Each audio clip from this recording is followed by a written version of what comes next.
30 times.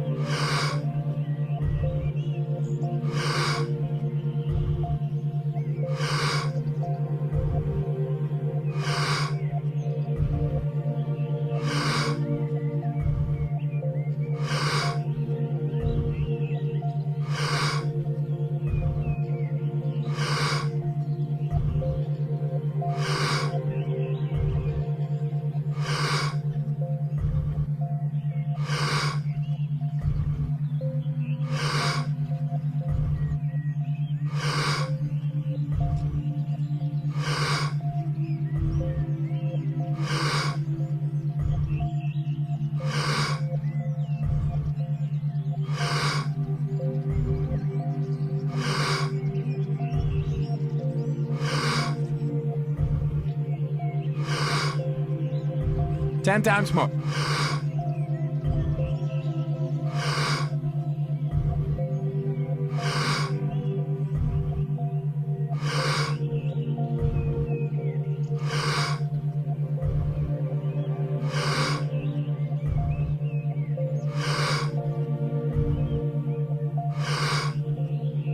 Two times more. Letting go and stop. So a feeling of depression or a feeling of awe or excitement or happiness. Which is a state of mind is what I'm hearing you say. Yeah, I mean, we could talk about why. An emotional experience is a state of mind? That's right. Yeah. I prefer to talk about states and states of mind because they include the brain and body. So just by saying mind, I don't mean just brain. They include the brain and body. And also because... So when you say, sorry to interrupt, but brain and body mean thought and feeling? Yeah, so you're asking the key questions. Emotions are very hard to describe in an objective way, whereas states have certain properties that allow us to study them in different laboratories and from one experiment to the next. So some people may have heard this before, but the brain does really 5 things. We have sensation, which is, we're constantly being bombarded with sound waves and light and smells and things. And that stuff is ongoing and you can't negotiate that. It's just you have these receptors in your body that allow you to evaluate those things. A sea turtle has magnetoreception. It can navigate by magnetic fields. Wow. We cannot do that, but they can because they sense it. Infrared vision in a pit viper or something. So unless you put on, night vision goggles, you can't do that.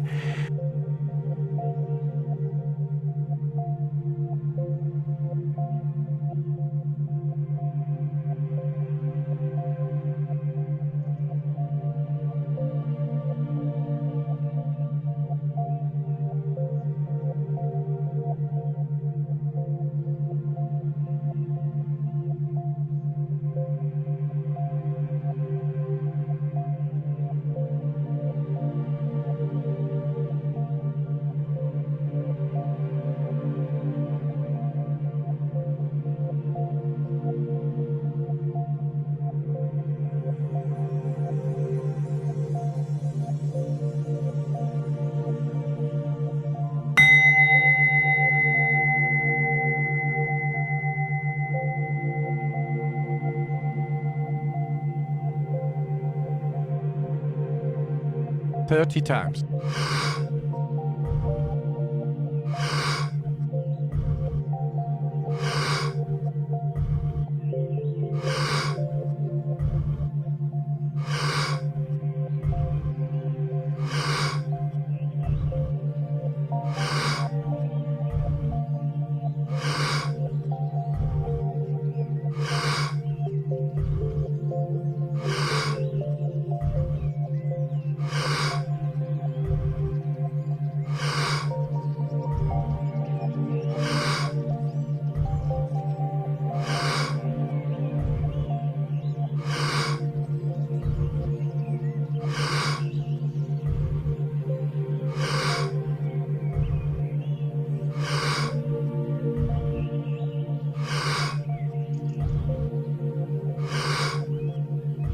Ten times more.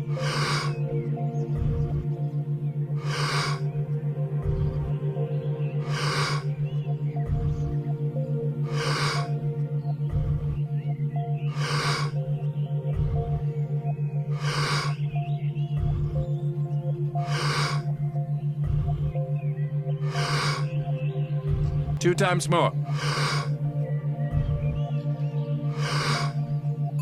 Letting go and stop. Then there's perception, which is which sensations you are paying attention to. So as you write with your pen, if I say, what does that pen feel like in your hand? Now you're perceiving it. But the sensation was always there. Those receptors were always sensing it. So the sensation being the actual feeling, or the actual visual, the perception is your interpretation of the feeling? So I would say that the perceptions are where your attention is, which sensations you're attending to. And then you have thoughts, and thoughts get a little complicated for us to parse because they are a little bit abstract.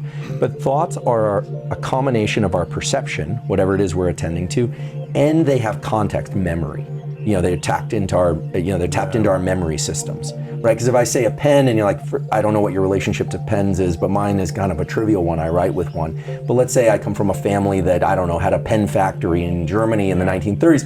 Then there's a whole... Or you got stabbed by a pen. Or you got stabbed by a pen, right. So it's very contextual. Yeah. So thoughts are like perceptions, but they carry memory and context. Thoughts are memory and context. Yeah, they include that. And then there are feelings/emotions. And this is where it really starts to get abstract and kind of hazy, and where there's still a lot of debate. Because, for instance, if I ask you how you're feeling and you say, most people say, I feel good. Well, what does that mean? I mean, that's not a feeling. So if you ever do personal development work, they're always like, don't say good or bad. What do you feel? And people will say, well, I feel calm and excited or something like, and it starts becoming very abstract. And so emotions are a real thing, and they certainly, perhaps more than anything else,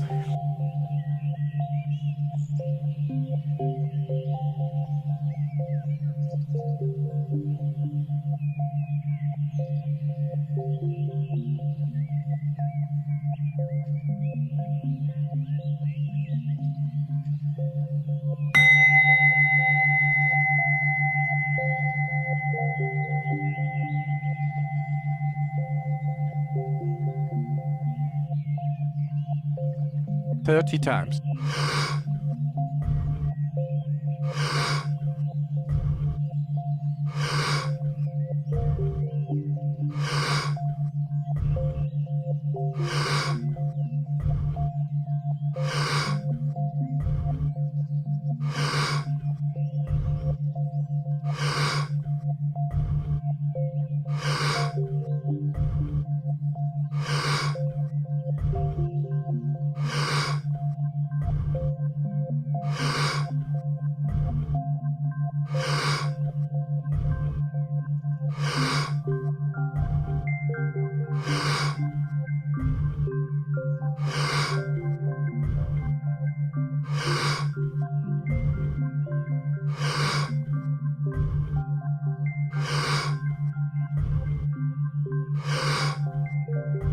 Ten times more.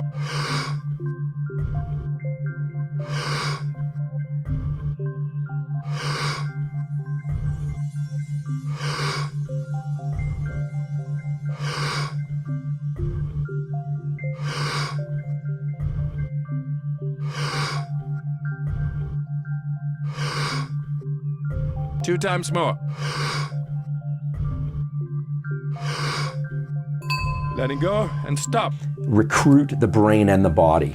When we feel depressed, we occupy certain postures, we feel it in our gut, we feel it in our limbs, we can feel fatigue, we can feel anxious, and so the emotions are really where you capture that mind, the brain-body contract and relationship very, very intensely. Okay. And then the fifth thing is actions. And what I love about actions and behaviors is they are very concrete. You're writing with your pen now, I'm speaking, I'm moving my hands. You can measure those things, you can analyze them, we know exactly what the neural pathways are. So we've got sensation, perception, emotions, and actions. Thoughts, yep. And then of course, beneath all that, you've got memories, and people always like to raise intuition. You know, they always say, what about that sixth thing, intuition? And we could talk about intuition, but the reason I like to talk about states and the reason we study states in my lab is that states have two properties that are easy to study somewhat compared to emotions. And that's how pervasive they are, meaning how long lasting they are. States tend to have a beginning, a middle, and an end, whereas emotions, it's sort of like they're more in combination. States are more like the primary colors from which you mix all you get all the emotions. Yeah. And The other thing is that they have an intensity that we can measure. You can have a state of being very alert or very drowsy or asleep. And you can say from a 1 to 10, how are you feeling in this state? That's right. And we can How measure much is that it. experience? Yeah. That's right. And we can correlate it with things like heart rate variability, breathing speed, sweating, levels of neural activity in brain areas that control wakefulness.